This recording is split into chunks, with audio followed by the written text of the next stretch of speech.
Bonjour Monsieur le maire, je vous Bonjour. remercie de nous accueillir dans votre bureau pour parler de cette manifestation que vous nous accueillez. Enfin, vous nous accueillez avec beaucoup de plaisir, beaucoup d'enthousiasme. Ça, je suis vraiment admiratif de vos équipes pour parler de ce salon international du format de poche qui s'appelle, bon maintenant, c'est devenu presque légendaire en quelques semaines, qui s'appelle Créteil en poche. Pourquoi nous avoir accueillis? Pour la ville de Créteil, célébrer des événements culturels importants. Créteil est une ville nouvelle qui n'a pas eu le statut de ville nouvelle, mais sur bien des points, un développement comparable à celui de ville nouvelle. Ça signifie une population doublée en quelques décennies. À partir de là, la culture, le sport, la vie associative en général, sont des facteurs d'émancipation, mais surtout permettent de forger une identité christolienne. Et en ce sens, ces événements culturels importants sont des moments de communication, de rencontre, de partage, qui permettent à la fois à la population de rencontrer les artistes et de créer une dynamique qui est profitable à la vie sociale de la commune dans son ensemble.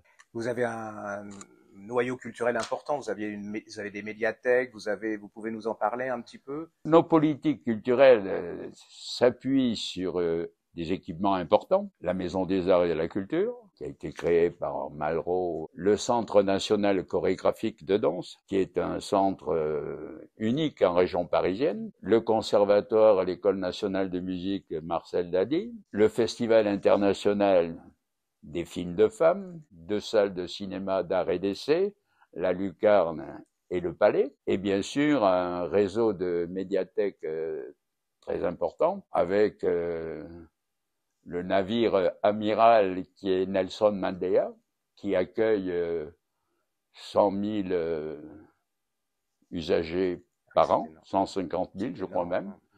Et au total, sur les 5 médiathèques de la ville, nous avons 250 000 personnes qui fréquentent ces équipements. Je crois que la part du budget consacré à la culture est très très importante. Jusqu'à présent, nous étions à près de 10% du budget de la ville. Cela a baissé, non pas qu'on a diminué les activités, et tout simplement parce qu'il y a eu un transfert à GPSEA de la Maison des Arts et de la Culture. Et nous sommes actuellement à 6 ou 7% du budget de la ville consacré à la culture. On va un peu plus dans l'intimité, on parle de livres, donc on en a parlé un peu en off. S'il y avait des livres, des livres qui ont marqué votre vie, vous avez d'ailleurs, quand on a parlé, ça m'a assez surpris, mais c'est très sympa parce que ça change vous savez, les gens qui, quand on parle à des notables ou une certaine élite politique ou autre, ils vont vous sortir des livres absolument pour faire le pan. Et là, vous m'avez donné 2 livres, je trouve ça génial. Est-ce que vous pouvez nous les donner? Il y a Les petits enfants du siècle de Christiane Rochefort, qui, au début des années 60, relate la vie en banlieue, critique un urbanisme non maîtrisé et souligne déjà les problématiques du logement social, c'est-à-dire du logement accessible aux plus défavorisés. Comme quoi, il y a 60 ans déjà, des problèmes se posaient avec la même acuité sur ce certain nombre de domaines. Et le deuxième, ça a marqué ma jeunesse, c'est Papillon, parce qu'on a tout. On a l'erreur judiciaire, on a les conditions au bagne, la volonté d'en sortir, ne pas céder à la résignation. On me demande souvent de faire les portraits des gens que j'interviewe. Je trouve que le livre, c'est ça qui est génial avec les livres, c'est que en 2 livres, en fait, vous vous êtes décrit. En fait, on a le portrait du maire de Créteil. C'est un portrait vrai, en plus, pas un portrait comme ça calculé. Je trouve ça très émouvant et c'est sincère. Oui, voilà, c'est ça que je trouve très sympa. Et comme ce salon, ce que j'aimerais aussi, c'est que ce salon, et vous y participez grâce à votre aide, c'est de faire venir au livre des gens qui ne sont pas censés lire, c'est-à-dire toute une génération.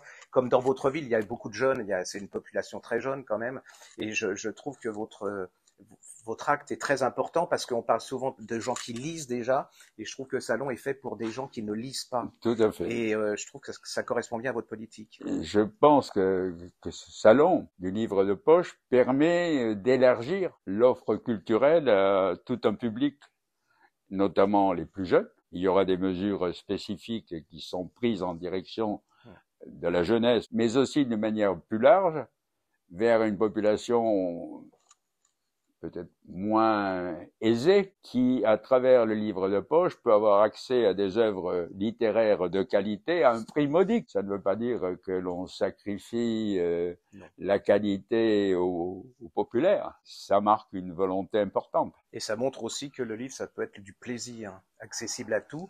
Et quand on parle de mixité, ce parc qui est, alors je dis aux gens, hein, c'est un parc merveilleux, c'est-à-dire que vous venez passer le week-end, vous allez vous aérer à Créteil, c'est un magnifique endroit avec des gens merveilleux, c'est-à-dire que vous avez une équipe absolument, les parcs et jardins, ça m'a donné envie d'être jardinier, si j'avais pas été libraire, et là vous avez cette mixité, c'est-à-dire des gens qui lisent et des gens qui vont pas lire et ils vont se rencontrer, des auteurs, et je vous remercie pour ça parce que ça me désespérait un peu de voir cette manifestation qui n'existait plus et qui était en demande, il y avait beaucoup de gens, et je trouve que là c'est, voilà, je veux pas non plus... Le cadre est magnifique.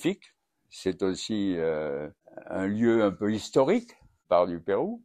C'est là où réside le préfet. Mais surtout, c'est un parc qui bénéficie de tout le talent de notre service des parcs et jardins, qui est reconnu depuis longue date, où nous avons obtenu du jury national des villes fleuries la 4e fleur, ce qui est la distinction la plus élevée pour une ville tout au moins comme Créteil. Mais surtout que vous allez, vraiment, je demande aux gens de venir parce que vous allez vivre une expérience. C'est vraiment, ce parc, il est extraordinaire. Et puis, il y a des manifestations que vous faites parce que vous avez beaucoup de manifestations et c'est décoré, mais c'est plein de drôleries, c'est plein de couleurs. Je pense que le cadre valorisera le salon et changera un peu l'image de notre ville qui apparaît comme une ville très minérale. Oui. Alors qu'il y a beaucoup d'espaces verts dans la ville, qui est une ville qui a parfois une image qui correspond pas à la réalité.